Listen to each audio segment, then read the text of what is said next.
Hi there, come on in. It's Thursday night, March 22nd, the year 2001. The kind of fishing that kicks in at this time of year is sucker fishing. It's relatively easy to do. Most people fish for suckers from the bank, so it's inexpensive and a good way to involve kids in fishing success. In the next half hour, we're going to fish with the Wynn clan on a southern Michigan river, so stay tuned. I'm Fred Trost. You're watching The Practical Sportsman. Oh, that's a nice one. Now, because we're on the brink of a lot of fishing seasons with a lot of regulations, I want to go over a few of these with you just to keep you out of trouble. You see, fish and game regulations are all criminal misdemeanors. That's what the legislature has set up. They're not civil infractions like traffic violations, like if you're caught speeding or running a stop sign or, whatever. Those are called civil infractions, and you pay a fine for those, but you don't go to jail.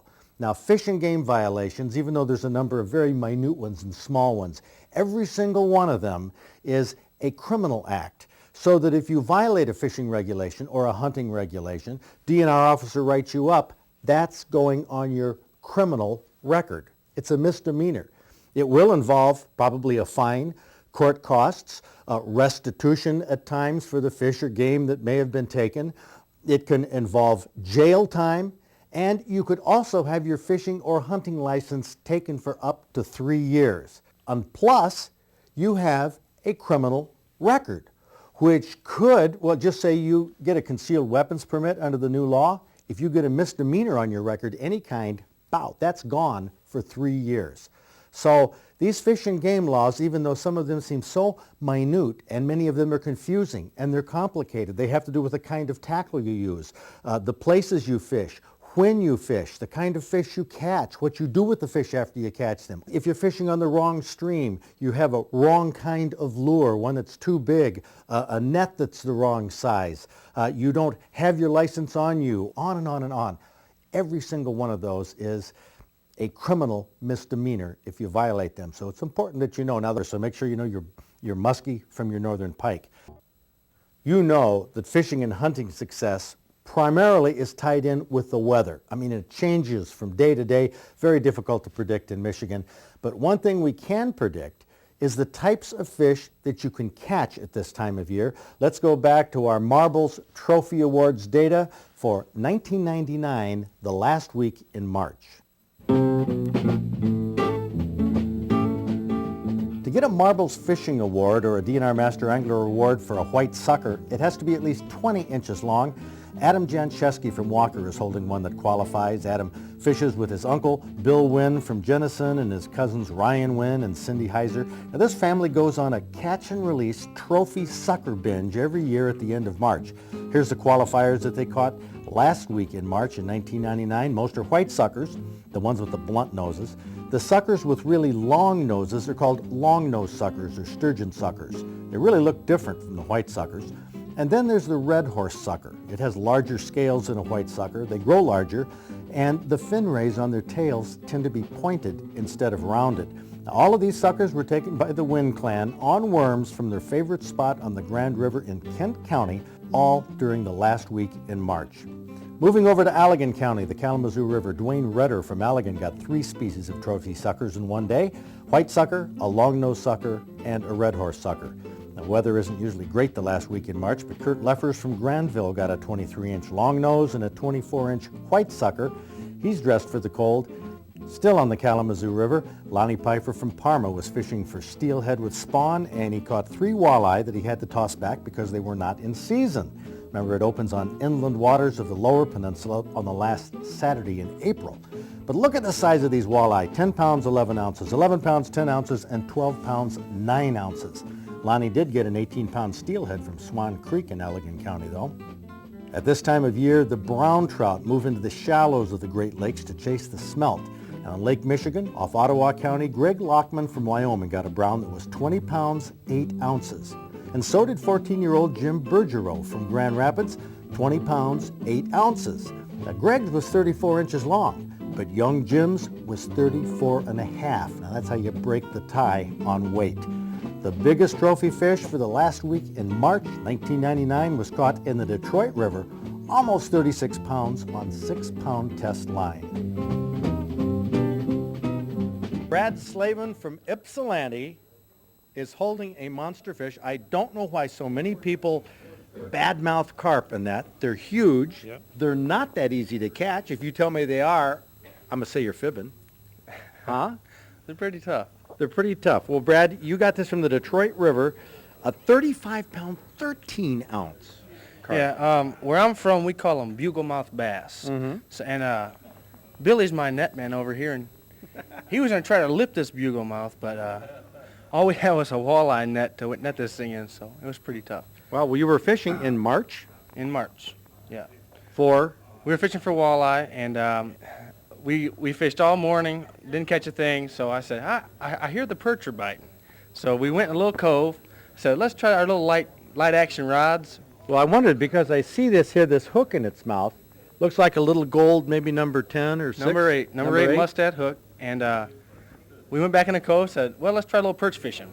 Saw some fish jump back in there, looked like some shad or something, and I threw a bobber off the side of the boat, and before I knew it, there it goes. So I pulled it out, I jerked, and it felt like a log, and it just started, I had my drag set just right, it just started spinning. It was running, I said, boys, I got a sturgeon on. So I just held on, pole's bent over in two. I looked at my spool, and I had 2 wraps of line around it left.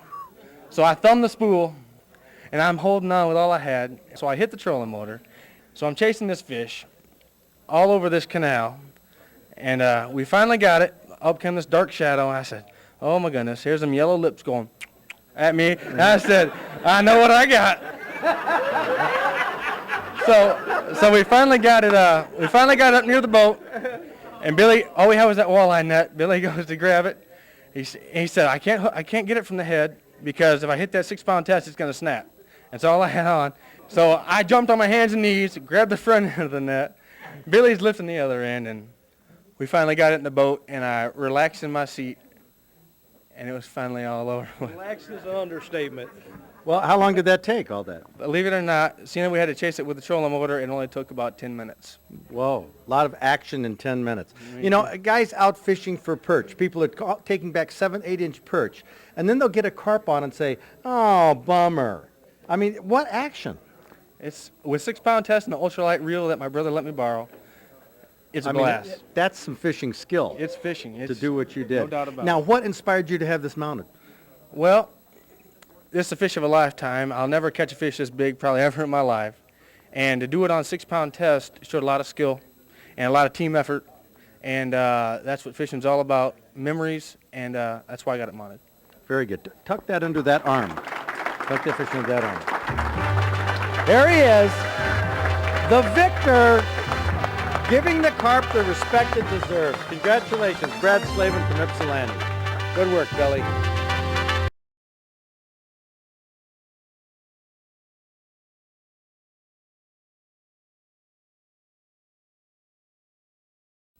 A lot of people in the United States choose not to eat carp, even though they're good to eat. It's this good meat. In fact, they have farm-raised carp. In Europe, carp is a delicacy. It's a game fish. I don't know why people look down on carp in this country. I mean, if you like to catch fish that are big, that are strong, that are challenging, a carp is a great fish to catch. In fact, there's a smaller cousin of the carp. It's called the sucker. Suckers now are running in many of the streams in Michigan, and they will be for the next few weeks. Bill Wynn, who you saw Bill and his son and his nephew in the trophy book, he fishes at this time of year. They go on a big binge on catching suckers. He's been inviting me year after year to go. Well, last year I went, and I took the camera.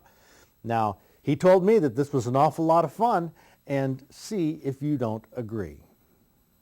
This is an ugly time of year, Bill.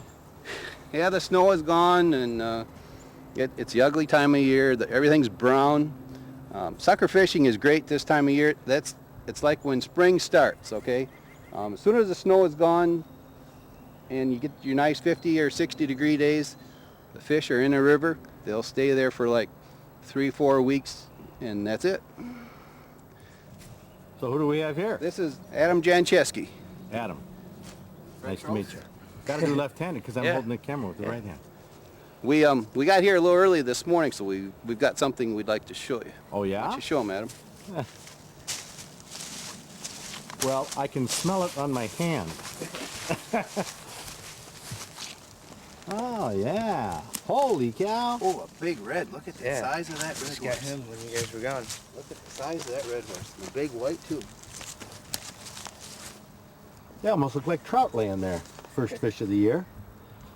So the red horse is actually red. You can really tell the red horse by this tail. Look at the tail. It's just blood red. These are kind of dirty. This should be washed off. The red tail. The scales on the red horse are a lot bigger than the scales on the white sucker. See, these are smooth, and these are more like a carp scale. These are smaller. Huh. Nice fish. And it's the forked tail and the reddish? Probably. They're about Well, I guess they're the same on forked, about the same. but the red horse, the red tail. As soon as they come out of the water, when it's nice and clean, that just stands right out. Now, what do you do with these suckers? We release them so somebody else can catch them. Really? Yes. So these are all going back. Ryan, have you ever had canned sucker? Nope. Don't want to either. Don't want to? Nope. What kind of fish you like to eat? Bass and bluegills. So what is it about catching these fish that you enjoy? I like to fight them, battle of them. You're pretty good at hooking them? About 50-50. What about Adam? Ooh, they're fun to catch. They don't look like they fight, but they fight. They really do. Well, this is your setup, huh, Ryan? That's right. 2 rods? Yep. Well, go ahead, explain it to me. All right, this is our pole holder here. And then What is this pole holder? this is made out of conduit, which they use for electricity to run the wires through. And these are little clips that they nail it to the wall with. Works great for sucker fish. It's nice and sturdy. Then you throw it out there a ways, usually about farther than that. And then you just set it here. Make sure you have the line nice and tight, or else you won't see the bite. Then it'll just go. Is that a bite now? No, I'm pulling it. That's how it'd look. So you just sit here and watch. Yep. Now, what are you using for bait? Do you have bait on there? Not yet. She's nice big juicy crawlers. And what size hook is that? Number 6 with a leader attached to it. Okay. And how do you hook that crawler? I just hook it about 3 times. So you gob it up. Yeah. The faster you get it on there, the better, because once they get hooked, they like to squirm and get all tangled up. And you have a sinker on there. Is that a slip sinker? Yeah, and the line slips through here, and the split shot catches it so it doesn't go all the way okay. to the worm. Mm-hmm. And when they pull it, they just go straight through the sinker. Okay. Well, go ahead and cast her out there, and we'll see how long it takes you to get one battling.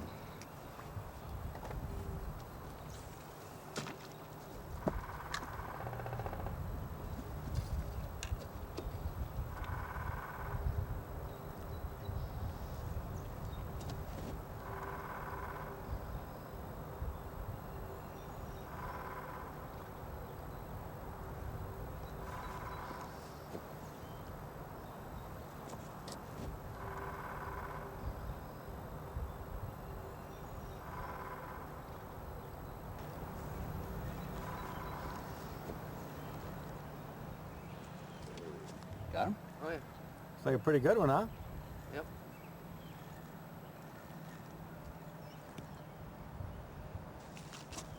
Netter? I think so. Oh yeah. Oh yeah. Yeah.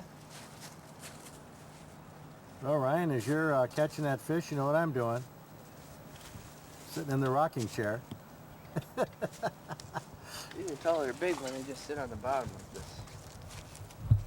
So what do you think it is? Probably a white sucker.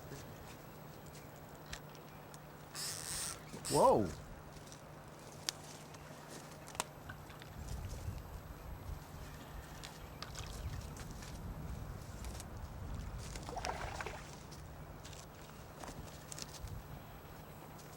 Ooh, a giant. 23. Way to go, Bill.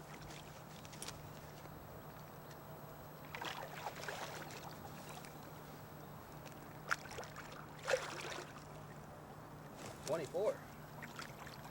Oh, that's a nice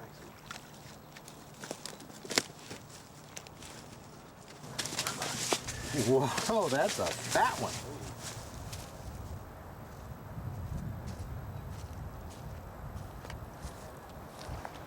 Cool. Ready? Yeah. Okay.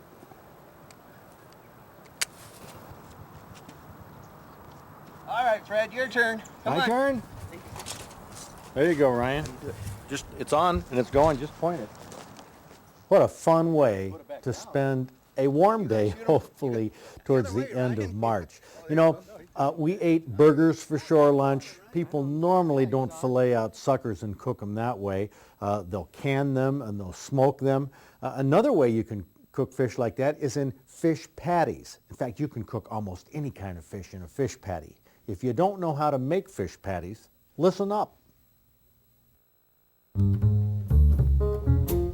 If you've never tried fish patties made from fish that you've caught, turn to page 6 in the Practical Sportsman Cookbook. Check out Dad's Great Lakes Fish Patties, sent to us from Cindy Alford from Inkster. The key is to use fresh fish that you boil. Or you can use leftovers from last night's fish dinner. Whatever you do, crumble the cooked fish along with some finely chopped onion, a couple of well-beaten eggs, a cup or two of milk, and a few cups of cracker crumbs. Now this mixture should be moist, but not really wet. And the proportions can vary. If you like more onions, less onions, suit yourself. Sprinkle in some salt and pepper, form into patties, roll the patties in some cracker crumbs, and then fry these in hot oil. You only need about 5 minutes or so on each side. These fish patties are, you can eat them like little fish steaks or on sandwiches. They're especially good made from salmon or trout. If you haven't made these, try them. It's a neat twist on cooking fish. But I just love the shooting sports. I mean, shooting is just an awful lot of fun. And a couple weeks ago, attorney Toby White and I took that CCW class, the personal protection class that's required to get a concealed weapons permit after July 1st. In fact, that is going to be one of the subjects I cover on next week's show. We have finally hit spring, well, at least on the calendar. I don't know about you, but warm weather in my book is long overdue. I can't wait for some warmth and the summer activities that go with it. Well, that's around the corner. But have fun this weekend. Enjoy yourself. I want to see you back here next week. And then they'll get a carp on and say, oh, bummer. I mean, what action? It's with 6-pound test and an ultralight reel that my brother let me borrow. It's a blast. That's some fishing skill. It's fishing. To do what you did. No doubt about it. Now, what inspired you to have this mounted? Well, this is a fish of a lifetime. I'll never catch a fish this big, probably ever in my life. And to do it on a 6-pound test showed a lot of skill and a lot of team effort. And that's what fishing's all about, memories, and that's why I got it mounted. Very good. Tuck that under that arm. Tuck that fish under that arm. There he is, the victor, giving the carp the respect it deserves. Congratulations, Brad Slavin from Ypsilanti. Good work, Billy.